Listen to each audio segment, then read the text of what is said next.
Wakati dunia ikisubiri kwa hamu kombe la dunia la FIFA 2026, kuna taarifa moja ambayo imeanza kuzua mjadala mkubwa sana duniani. Ni timu ya taifa ya Iran imewasili nchini Mexico kwa maandalizi ya mashindano hayo, lakini nyuma ya safari hiyo kuna swali moja kubwa ambalo limewaacha wengi wakijiuliza. Je, Irani itaruhusiwa kushiriki kikamilifu kwenye mechi zitakazochezwa nchini Marekani, au kuna hatari ya mgogoro wa visa kugeuka kuwa vikwazo vikubwa katika kombe la dunia? Leo tunachambua sakata hili ambalo linaunganisha siasa, diplomasia na soka katika hadithi moja ya kusisimua.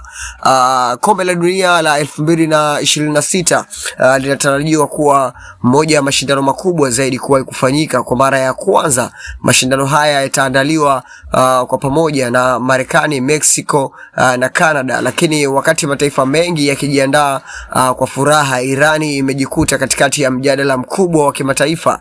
Taarifa za hivi karibuni zinaonyesha kuwa timu ya taifa ya Irani imewasili nchini Mexico, huku kukiwa na mjadala mkali kuhusu taratibu za visa za kuingia nchini Marekani. Kwa miaka mingi mahusiano kati ya Irani na Marekani yamekuwa na misuguano ya kisiasa. Mataifa haya mawili yamewahi kuwa kwenye migogoro mbalimbali ya kidiplomasia, jambo ambalo limefanya hata masuala ya kawaida kama safari za kimataifa kuwa nyeti sana. Lakini sasa swali linabaki, nini kitatokea ikiwa baadhi ya wachezaji, viongozi au mashabiki wa Irani watakumbana na changamoto za visa kuelekea Marekani? Hili ndilo jambo ambalo limeanza kuwapa wasiwasi mashabiki wengi wa soka duniani. Fikiria hali kama hii, timu imefuzu rasmi kucheza kombe la dunia, wachezaji wamejiandaa kwa miaka kadhaa, mashabiki wamehifadhi fedha za kusafiri, lakini ghafla changamoto za visa zinaanza kutawala vichwa vya habari. Je, hilo linaweza kuathiri maandalizi ya timu? Je, linaweza kuathiri morali ya wachezaji? Hilo ni swali la pili. Na je, FIFA inaweza kuruhusu siasa kuingilia mashindano yake makubwa zaidi?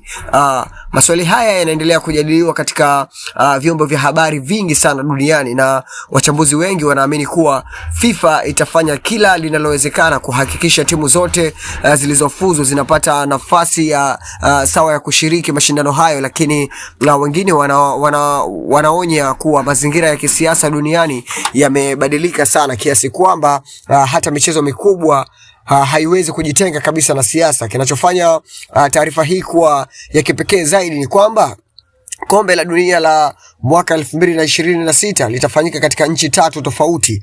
Hivyo timu zinaweza kucheza mechi katika nchi ya Mexico leo, kisha kesho ikaenda Canada, na kesho kutwa baadaye au na siku zijazo ikaenda kucheza Marekani. Hali hiyo inaongeza umuhimu wa masuala ya usafiri na vibali vya kuingia nchi mbalimbali. Kwa upande wa mashabiki wa Iran, wengi wanaendelea kufuatilia kwa karibu kila taarifa mpya inayotoka kupitia vyombo vingi vya habari au vyanzo vingi vya habari duniani. Wengine wanaamini hakuna tatizo lolote litakalojitokeza, lakini wengine wanahofia kuwa mgogoro huu unaweza kuwa mwanzo wa mjadala mkubwa zaidi kadri mashindano yanavyokaribia.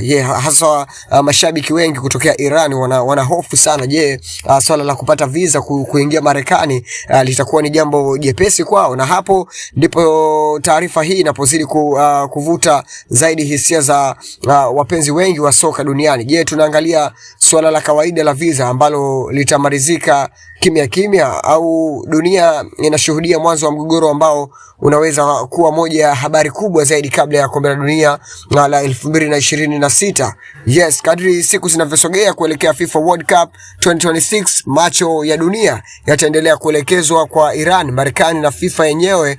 Je, swali linakuja, kila kitu kitaenda sawa au kuna mshangao mkubwa unaotusubiri duniani? Au kama umevutiwa na maswali haya au unaona kuna kitu cha kuongeza, basi andika maoni yako hapo chini kuweza kushiriki huu mjadala, na mimi nitakuwa najibu kwa hatua kupitia hiyo comment yako. Andika maoni yako hapa chini. Je, unafikiri siasa zinapaswa kutenganishwa kabisa na soka?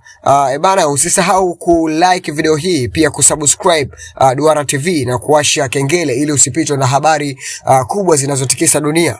Mimi naitwa Moka 360. tunaonana kwenye video ijayo. Karibu sana.